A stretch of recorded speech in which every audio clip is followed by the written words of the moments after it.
20%. C'est la chute du secteur logiciel en bourse depuis le 1er janvier 2026, la pire correction depuis les hausses de taux de 2022. Le 24 février dernier, le jour que les traders appellent désormais le Black Tuesday du software, l'indice de référence a dégringolé de 13% en une seule séance. Eh bien bonjour à tous, vous allez voir que la raison de ce carnage boursier n'est ni une récession, ni une bulle qui éclate, ni un scandale comptable, ni une situation géopolitique actuelle. Non, la raison c'est que Wall Street vient de comprendre quelque chose que les ingénieurs savaient déjà depuis des mois. L'intelligence artificielle est en train de dévorer le modèle économique sur lequel repose toute l'industrie technologique. Ce qui se joue donc en ce moment n'est pas un simple cycle de marché, c'est une remise en question fondamentale de ce qui rend une entreprise technologique précieuse. Les douves, cet avantage compétitif supposément infranchissable que Google, Microsoft, Meta et Amazon ont construit pendant 2 décennies, sont en train de céder sous la pression d'une force qu'ils ont eux-mêmes contribué à créer. Et la réaction de ces géants, entre licenciements massifs, réorganisation panique et investissements frénétiques, en dit plus long que n'importe quel communiqué de presse pourrait en dire. Mais gardez ça bien en tête parce que la stratégie la plus surprenante viendra de l'entreprise qu'on attendait le moins. Juste avant de continuer, il faut que je vous parle d'une chose qui change tout pour utiliser l'IA très facilement. Alors je vous parle quasiment tous les jours des derniers modèles d'IA et de leur puissance hallucinante pour automatiser quasiment toutes les tâches possibles. Mais si vous avez déjà voulu faire tourner vos propres outils, donc des agents IA ou des automatisations IA très poussées, vous avez forcément rencontré les mêmes problèmes. Soit vous payez des abonnements qui explosent dès que vous utilisez vraiment un outil, soit vous essayez d'héberger vous-même cet outil-là et c'est des heures et des heures de configuration pour un résultat pas garanti du tout. C'est pour cela que Hostinger VPS, le sponsor de cette vidéo, règle exactement ce problème-là et rend la création d'agents IA ultra facile. Vous prenez votre VPS, donc qui est un serveur, et des outils comme N8N ou OpenClaw s'installent en seulement un clic depuis l'interface en quelques minutes. Pas de ligne de commande compliquée, pas de tuto YouTube de 3 heures. Non, vous êtes opérationnel en quelques minutes seulement. Je vous montre, vous allez voir comment c'est rapide et facile. Il vous suffit d'aller sur le lien en description, vous choisissez par exemple le plan KVM2, donc c'est le plus utilisé et le meilleur rapport qualité-prix, et vous appliquez le code promo Vision IA au moment du paiement si vous voulez prendre le plan annuel. Vous avez 10% de promo avec ce code en plus de la promo qu'il y a déjà. Ensuite, il suffit de choisir l'emplacement du serveur et on arrive directement dans les templates d'application. Vous tapez simplement N8N dans la barre de recherche des templates, vous le sélectionnez et c'est parti. Hostinger s'occupe de tout installer automatiquement.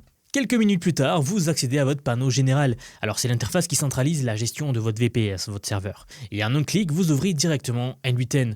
Vous créez ensuite votre compte avec votre email et un mot de passe, et voilà, c'est tout. Vous êtes opérationnel en 2-3 mouvements. Et à partir de là, c'est exactement comme je vous ai déjà montré au travers de nombreuses vidéos pour utiliser N8N et automatiser plein de choses grâce à l'IA. Les plans commencent à seulement 5,49 € par mois avec en ce moment jusqu'à 69% de réduction. C'est le meilleur moment pour passer à l'action. Le lien est en description avec le code promo Vision IA, vous avez 10%. Ça vaut vraiment le coup pour commencer à automatiser toutes vos tâches grâce à l'IA et comme je vous parle au quotidien. Allez, on reprend la vidéo. Avant de comprendre ce qui est en train de s'effondrer, il faut d'abord comprendre ce qui tenait debout. Car pendant 20 ans, 4 piliers ont rendu les géants de la tech quasiment invincibles. Le premier pilier, les données. Google disposait de 20 ans d'historique de recherche. Facebook possédait le graphe social de l'humanité tout entière.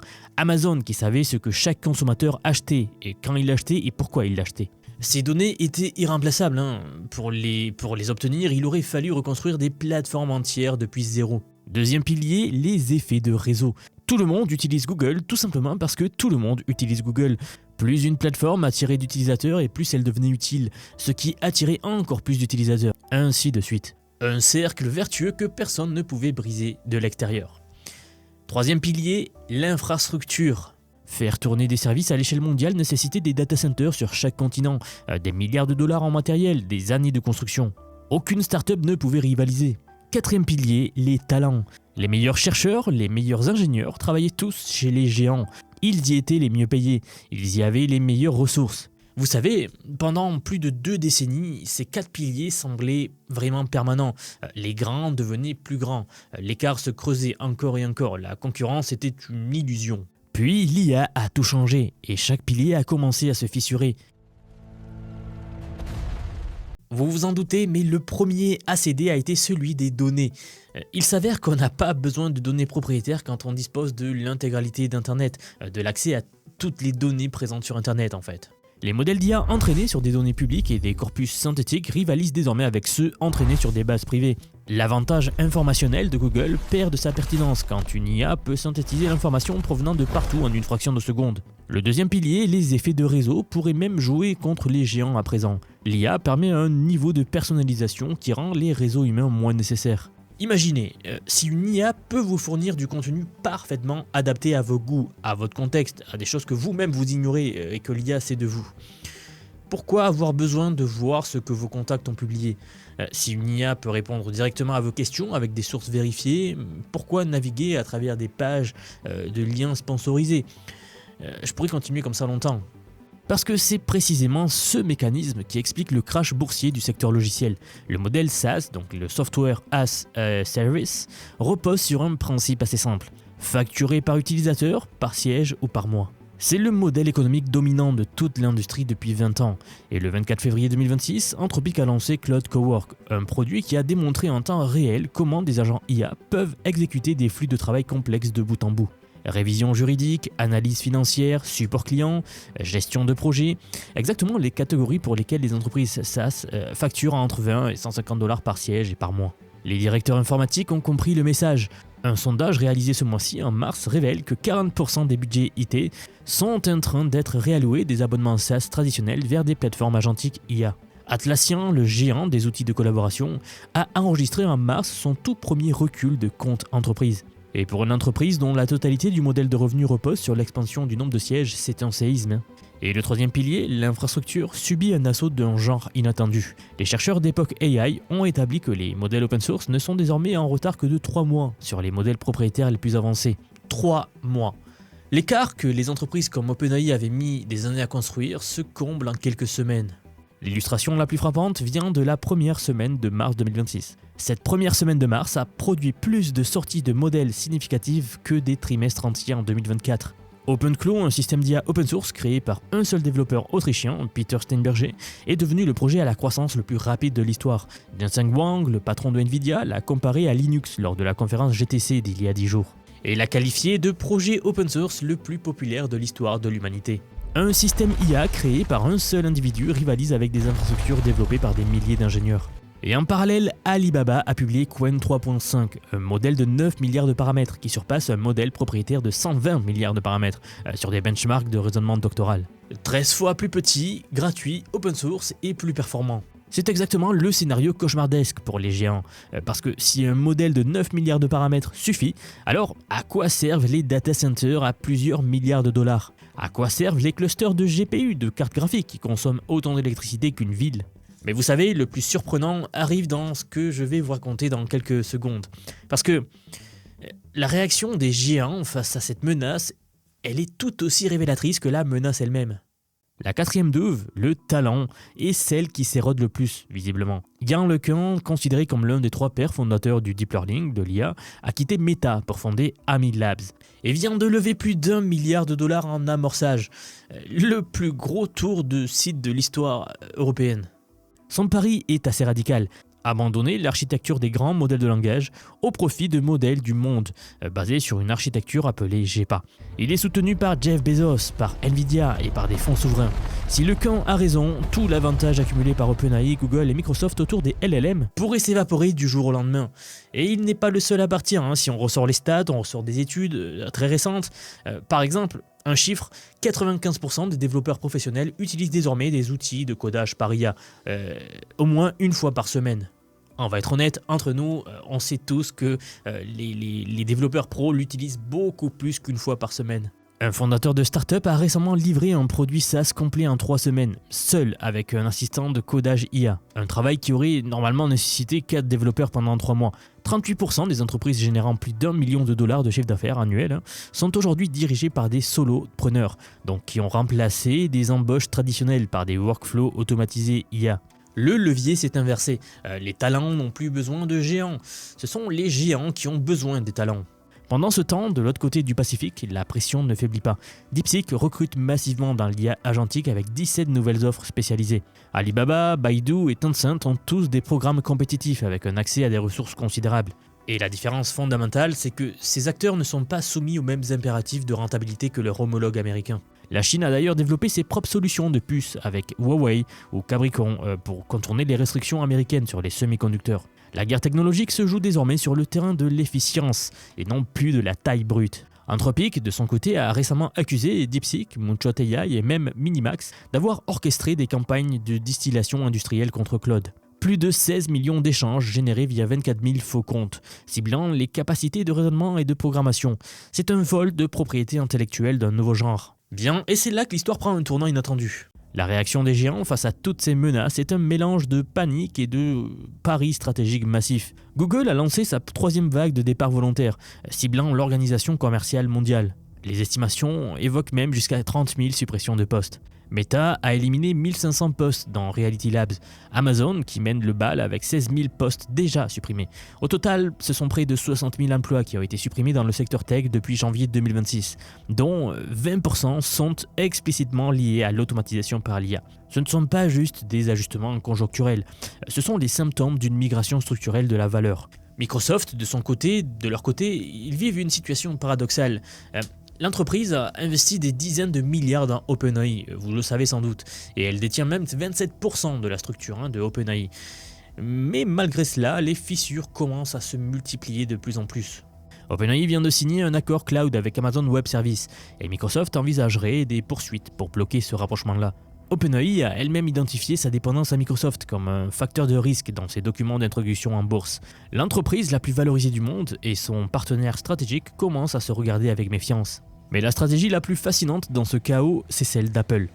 Pendant que ses concurrents dépensent collectivement 700 milliards de dollars en infrastructure IA, Apple aurait prévu d'investir 14 milliards, donc 50 fois moins. Et pourtant, certains analystes estiment que c'est Apple qui a trouvé la bonne formule. Oui, qui l'eût cru ? L'entreprise traite les modèles de langage comme des commodités interchangeables. Elle intègre Gemini de Google plutôt que de se développer son propre modèle coûteux. Elle concentre ses efforts sur le traitement local grâce à ses puces M4 et A19. Si les modèles d'IA deviennent effectivement des commodités, et tout indique que c'est la direction que ça prend, les entreprises qui ont dépensé des centaines de milliards pour les construire pourraient se retrouver avec un avantage qui ne vaut plus beaucoup. Tandis qu'Apple, qui contrôle donc l'interface avec l'utilisateur et l'appareil physique, le téléphone, le médium, Apple empocherait la plus grande part de la valeur. C'est la stratégie la plus contrariante et peut-être la plus brillante du secteur, ça seul l'avenir ne le dira vraiment. Le tableau d'ensemble est assez limpide. D'un côté, des géants qui vacillent, qui licencient, qui réorganisent à la hâte et dont les valorisations plongent.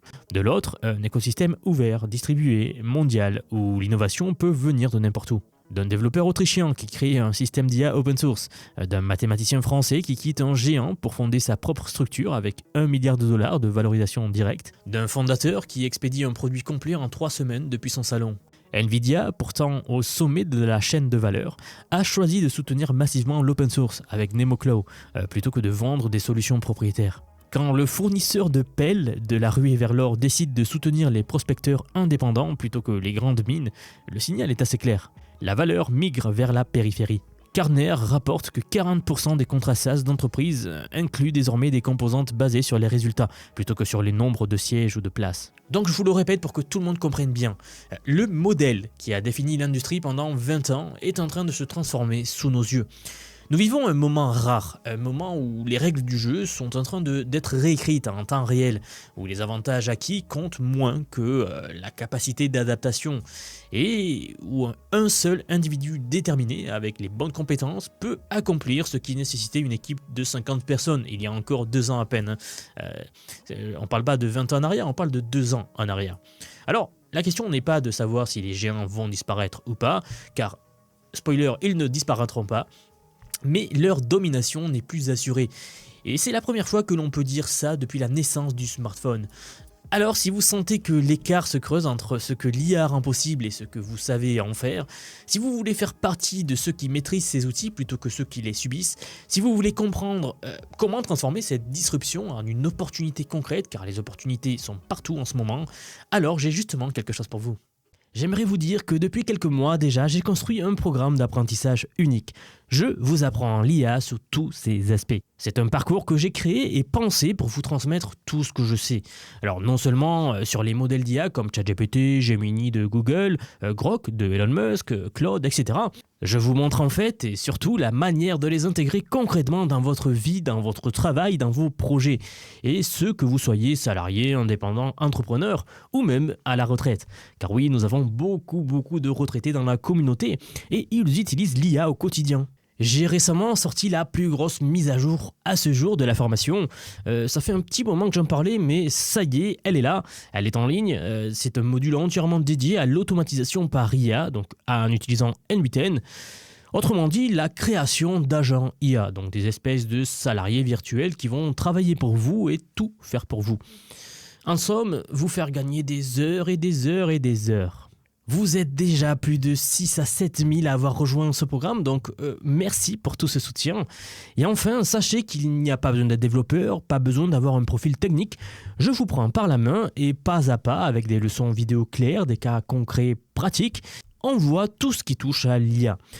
Dernier point, mais pas des moindres bien sûr, si vous nous rejoignez aujourd'hui, vous aurez accès à toutes les évolutions du futur. Sans surcoût, accès illimité à vie à tout ce que je veux vous apprendre. Donc aujourd'hui, c'est un paiement unique, ce n'est pas un paiement mensuel, c'est juste un paiement unique et vous aurez accès à vie à toutes les mises à jour que je vais faire en permanence et que je fais en ce moment même d'ailleurs. Donc si cela vous intéresse, vous avez les liens en dessous de la vidéo, donc soit en description, soit en commentaire épinglé pour nous rejoindre. Dans tous les cas, moi, je serai très heureux de vous accueillir dans le programme Vision IA.